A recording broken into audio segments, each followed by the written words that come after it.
Hello everyone, how's it going? I'm excited to talk to you about photography today. I am going to go out and take photos in a little bit, and it reminded me to do this quick video because the sky is not perfect. The sky is pretty much like blank. It's just kind of a light blue to almost white. And I was hoping today would be a beautiful sky, but I am going to go out and I'm going to make whatever I have work. And so that's what I wanted to do this video about. I remember being a photographer when I was first starting out, and I would look at the sky and I would get really depressed because maybe it wasn't exactly what I wanted, right? It might be overcast, it might be kind of like dreary, drab clouds. It could be pure full sun at noon and everything's really harsh and contrasty. Whatever that might be, I used to kind of look at that stuff and be like, I ain't gonna go take photos today, right?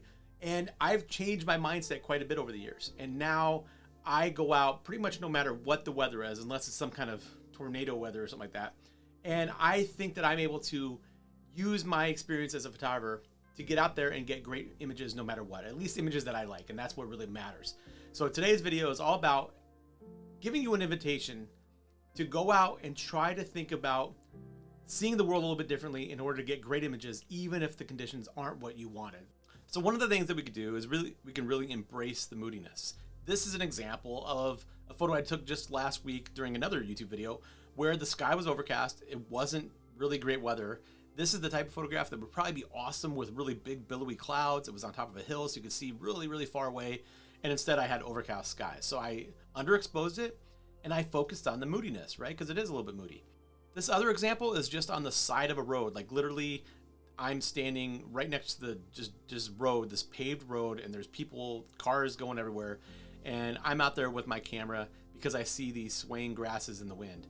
And I love this photograph. It feels the way I want it to feel. A little bit darker, a little bit grim. There's some, stuff right in front of the camera that's blurry. Everything's swaying a little bit. It gives me that feel of being alone out in the middle of Nebraska. That is a really cool feel, but it's also sometimes a little bit disconcerting. And so I was able to get this photograph because of that. This is from a different time, but I had to underexpose the sky and bring it back in a little bit. I'd taken some time, I think 4 or 5 hours that day to go and take photographs with my XE4, and I had pretty terrible weather, but it got me some good images like this one. To the right is this amazing giant field, and I wanted to go there to get a cool shot of the sky, the big clouds rolling through, and instead it was purely white sky, overcast. And I got this photograph, which I really like. There's a little bit of a road in there. It was a view that I normally wouldn't have looked at because I was so intent on looking at the sky. And this is another one of my favorites from 2021. Not great weather, but it forced me to look at the world just a little bit differently. All right, so when the weather's like this, which there's not a ton I could do. This was a cool scene. I think if you can look at this scene and you can imagine giant rolling clouds over a blue sky, or even like really spooky, cool storm clouds, something, anything. This was the worst possible sky I could have dealt with. And it was disconcerting. I was there, I was like, oh man, it kind of sucks. But it gives us an invitation to get in closer and focus on the details. So what I did is I got in closer. I used a really wide angle lens. I warped the perspective a little bit. This was the 12 millimeters, I think. And I made some cool images. I like this one. Same thing here. I'm at a cemetery. And the sky was terrible. Some of these mausoleums have really cool architecture, but if I included too much of the sky, it was just kind of a flat photograph. So instead what I did is I got in close and focused on the details. So for instance, like that. This is a real skinny statue, and behind it is just a pure white blank sky, which doesn't go well with the kind of whitish, the brighter stone. And so getting close and focusing on the details and the shadows is what I was able to do. Same thing there. You can kind of see how white the sky is. I was getting in close. I was using, the rule of thirds to really make this a little bit more dramatic than what it was. It looks like this thing is hidden in the weeds, even though it's really not. Just a cool shot, getting really close on this mausoleum, spooky, spooky mausoleum, and using contrast to really tell more of the story. And then getting down low, you could see the sky in there, but of course the sky is not the biggest part of the photograph. You have these little weeds on the grass, and then those white weeds match the white flowers that are on the mausoleum door. So I was able to get close and still take some good photographs. Same thing here from the same day. This is from the other week where I found a truck, but the sky was terrible, but I really liked the truck and I got close to some of the details. This was from a big trip that I took where the sky was pure white, and I don't like this photograph a lot because there's a lot of garbage in there, but I'm showing you that by eliminating some of that and getting down close, I'm telling a little bit more of a story. You can see I'm in small town Nebraska. The sky's kind of white, but I don't care that much because I've got this kind of cool color over here, this other old car, just kind of almost an Old West brambles in the road, and then all this texture. I love it. And then an invitation to get close is to look at the world a little bit differently. And I just put my camera inside of this car. It was this one right here. Put it inside, and I've got these cool textures. Look at that dashboard. That's really good stuff. This is from a trip to a schoolhouse that I really like going to. It was another example of me wanting to go out and take great photographs of this place because it's not going to be here that much longer. And the sky was absolutely terrible. So instead of focusing on that, I spent like I think I took 4 shots like this. I was like, this is no fun. And instead, I went to a small town near there, and I just used the harsh noon light to take some moody shots. You could see my before and after, much more moody. Same thing here. I love the contrast of the yellow and the blue. I like this old truck. I focused right here in the middle. Got a little bit of a balance there on the 2 sides of it. It's one that I like a lot. And the same day, I'm just using shadows and texture. Full sun is sometimes not easy to work with.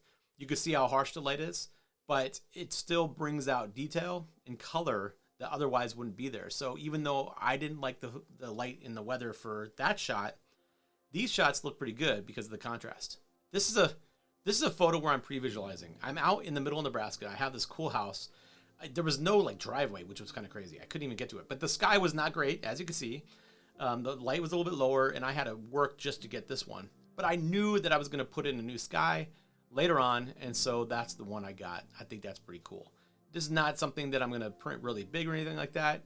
It's not a perfect sky replacement, but it's one that is fun, and I like the fact that I exposed this, or not exposed, but composed this a little bit differently than I normally do, and was still able to take a cool photograph for my Instagram account, and I posted it, and I like this photograph because of that.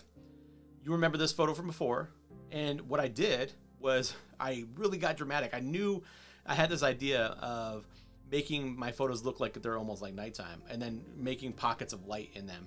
And so that's what I did. That's the original photograph. Or in Lightroom, I darkened everything, and I made that brighter, warmed it up, and I made it look like there's a little blast of light coming from this direction.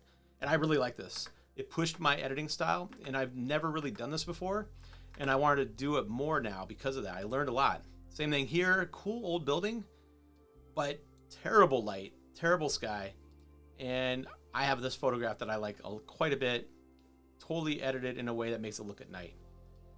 The same thing here with this guy. This morning was absolutely gorgeous. The light was kind of unique and different. It was rolling the sunrise. I was on top of the hill, and the sunrise was making the light kind of cool. I like how parts of the photo are dark and parts of the photo are bright, but the sky is kind of drab.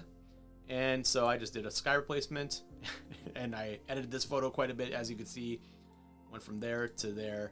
And don't forget that weather is temporary. Weather might change, and I think a lot of experienced landscape photographers know that bad weather sometimes brings fantastic weather, right? Different light and different clouds and some good stuff.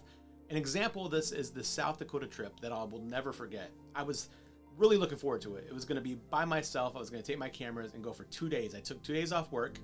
The weather was terrible. I was looking at the weather reports, and it didn't look good, and I woke up to go get sunrise photos on the way out to South Dakota, and I got none because you couldn't even see the sun. It looked drab and dreary almost the entire first day.